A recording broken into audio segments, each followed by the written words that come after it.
Hello friend, তোমরা দেখো না আমার বার্থডে সেলিব্রেশন।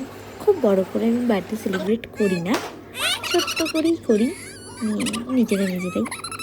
কিন্তু খুব মজা করি ভাই বোনদের নিয়ে। কিন্তু সেই এবছর ফ্রেন্ডসরা এসে সারপ্রাইজ করেছিল কেক ঠিক নিয়ে, তাতে আমি খুব হ্যাপি এবং ফ্রেন্ডদেরকে অসংখ্য ধন্যবাদ।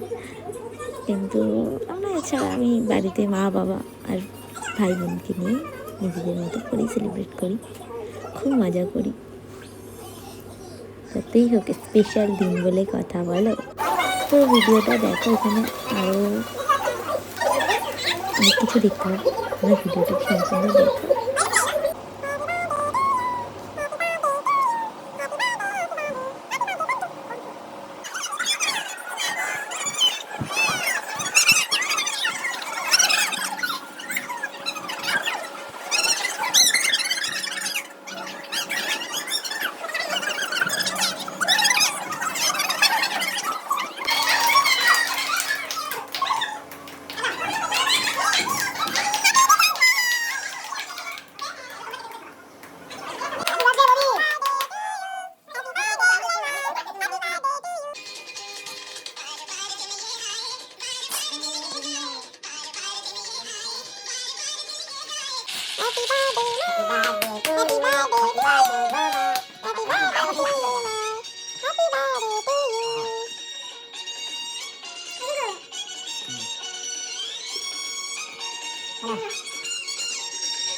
মার খুব ঘুম পাচ্ছিল, এটা আগের দিন মিডনাইট সেলিব্রেট হয়েছিল 12টার পরে, ওই জন্য মা ঘুমিয়ে